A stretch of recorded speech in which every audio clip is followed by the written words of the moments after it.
Hello everyone, I really hope you are doing well. आज हम लोग सेक्शन नंबर 7 और सेक्शन नंबर 8 ऑफ बीएसए को कंप्लीट करेंगे। Section number 7 says facts necessary to explain और introduce fact in issue और relevant fact.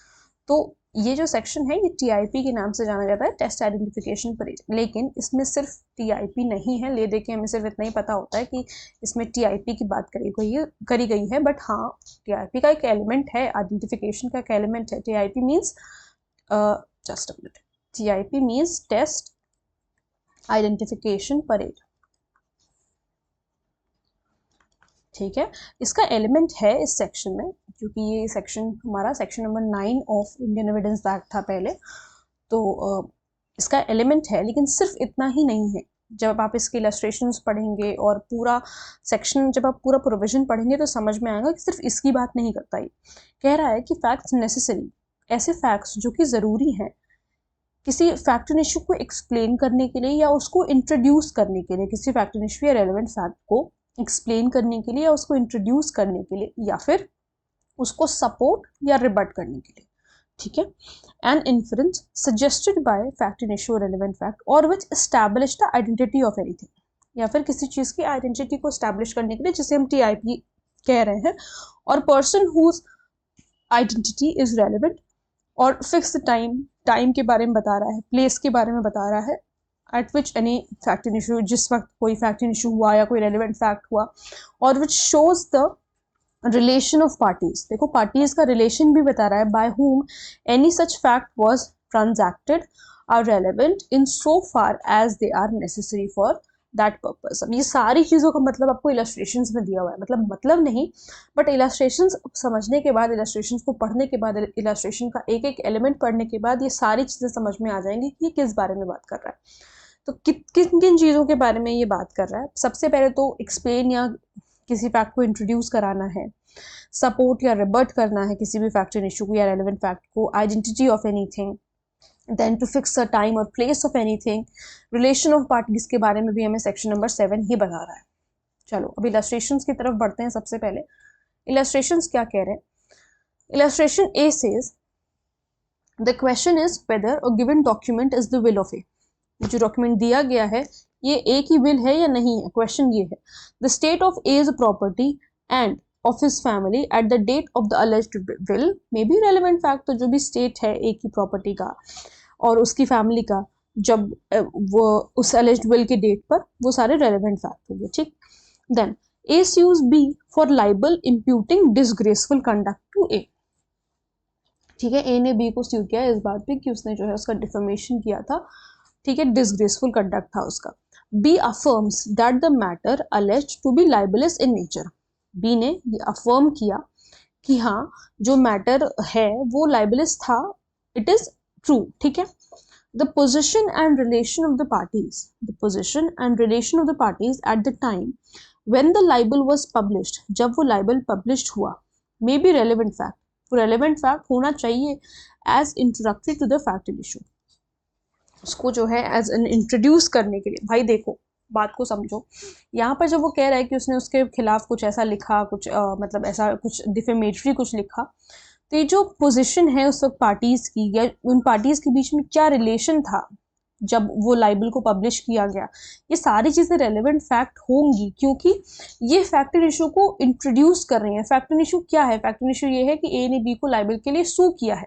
ठीक है, the particulars of dispute between A and be about a matter unconnected with the alleged libel और irrelevant, ये लिखने की जरूरत नहीं थी। कह रहा है कि जो भी कुछ ए और बी के बीच में जो भी डिस्प्यूट हुए किसी ऐसे मैटर से जो कि उस लाइबल से उसका कोई लेना देना नहीं है, तो ये तो इररेलेवेंट हो जाएगा ना भाई। ये तो हम तो बचपन से पढ़ते हुए आ रहे हैं, जब से हमने इंडियन एविडेंस एक्ट या भारतीय साक्ष्य अधिनियम शुरू किया, कि जिस चीज़ का कोई मतलब नहीं है तो वो obviously it is not relevant. जब वो फैक्ट एंड इशू से कनेक्टेड ही नहीं है तो हम उसको रेलिवेंट क्यों कहेंगे। ठीक है, दो the fact that there was a dispute may be relevant, लेकिन एक ऐसा फैक्ट कि डिस्प्यूट था इन दोनों के बीच में, ये रेलेवेंट हो सकता है अगर उससे उनके रिलेशन के में, उन दोनों के रिलेशन में कुछ प्रॉब्लम आई हो या उस रिलेशन, वो रिलेशन उनका इफेक्ट हुआ हो, तो वो रेलेवेंट हो सकता है, अन्यथा रेलेवेंट नहीं है। ठीक है, अगर वो अनकनेक्टेड है तो वो रेलेवेंट नहीं है। ठीक है, फिर आ जाओ इलस्ट्रेशन सी पे। इलस्ट्रेशन सी कह रहा है A is accused of crime, ठीक, ए को क्राइम के लिए अक्यूज किया गया है, किसी क्राइम के लिए। The fact that soon after the commission of the crime, crime के कमीशन के तुरंत बाद ए एब्सकॉन्डेड फ्रॉम हिज हाउस, वो जो है अपने घर से भाग गया या कहीं चला गया, ये रेलिवेंट होगा अंडर सेक्शन 6, ठीक है। एज कंडक्ट सब्सिक्वेंट, ये तो हमारे सेक्शन 6 के अभी हम लोग पढ़ के आए हैं कि सब्सिक्वेंट कंडक्ट भी रेलिवेंट है, तो ये सब्सिक्वेंट कंडक्ट में रेलिवेंट हो जाएगा। And affected by fact and issue, the fact that at the time when he left home, जब उसने घर छोड़ा उस वक्त, A had sudden and urgent business at the place to which he went, जहां पर वो जा रहा था वहां पर उसका urgent business था, ये भी relevant होगा। क्यों? क्योंकि ये fact and issue को, क्या fact and issue है कि क्या A ने crime किया है, क्योंकि A अभी accused है ना crime का, तो ये fact and issue हुआ, ठीक।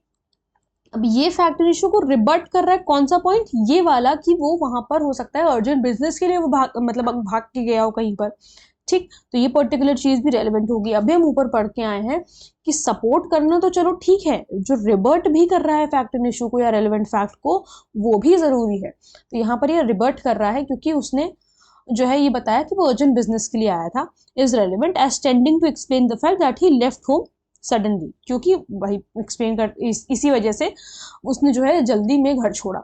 The details of the business on which he left are not relevant, अब जो डिटेल्स हैं बिजनेस की वो रेलिवेंट नहीं है obviously, except in so far as they are necessary to show, बस इतना बता दो, मतलब बस वो इतनी पर्टिकुलर चीज वो प्रूफ कर दे, ये जो उसने रिबर्ट किया है कि नहीं मैं क्राइम करके नहीं भागा हूँ, मेरा वाकई में अर्जेंट बिजनेस था, इतनी चीज वो प्रूफ कर दे कि वाकई में जो उसका बिजनेस था वो सडन था और अर्जेंट था, उसको घर से जो है इस तरीके से एट रैंडम निकलना पड़ा, ठीक।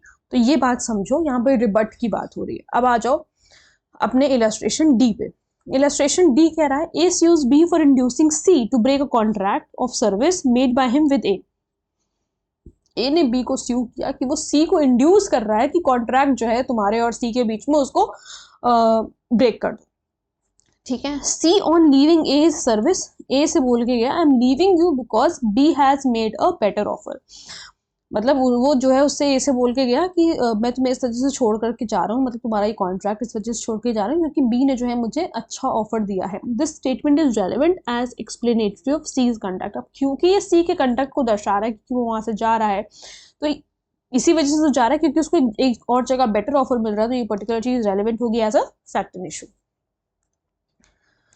देन इलस्ट्रेशन ई क्या कह रहा है, illustration E says A is accused of theft, theft के लिए वो accused है, it is seen to give the stolen property to B, जो भी property उसने चोरी करी वो B को जो है उसने दी, ये चीज देखी गई। who is seen to give it to A's wife, और B ने जो है A की wife को दे दिया। B says as he delivers it, A says you are to hide this, B statement is relevant as explanatory of that farm which is part of the transaction। ये particular transaction का part है। Transaction का part होने का क्या मतलब है कि भाई एक ने चोरी करी, फिर उसने उसको दिया, उसने उसकी बीवी को दिया, तो ये पर्टिकुलर एक ही ट्रांजैक्शन का तो पार्ट है, वो स्टोलन प्रॉपर्टी थी, ठीक।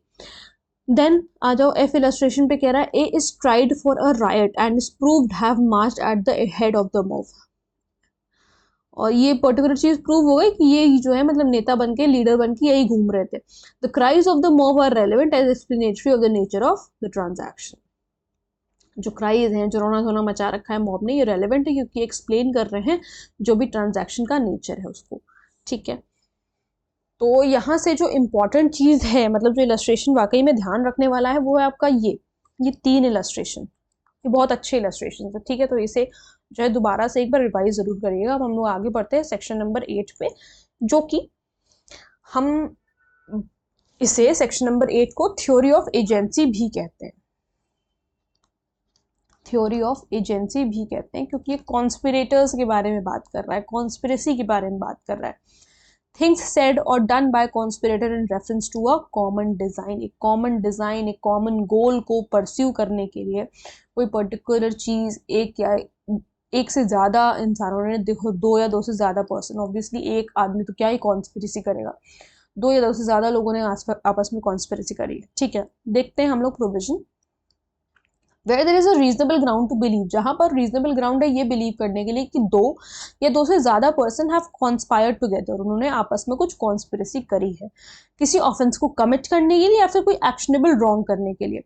एनीथिंग सेड, डन और written by any of such person in reference to their common intention, कुछ भी उनके द्वारा बोला गया, लिखा गया या किया गया उस पर्टिकुलर गोल को अचीव करने के लिए, कॉमन इंटेंशन को दर्शाने के लिए कुछ भी उन्होंने कहा, लिखा या कुछ भी ऐसा किया, after the time when such intention was first entertained by any of them is a relevant fact as against each of the persons believed to be conspiring as well for the purpose of proving the existence of the conspiracy as for the purpose of showing that any such person was a party to it।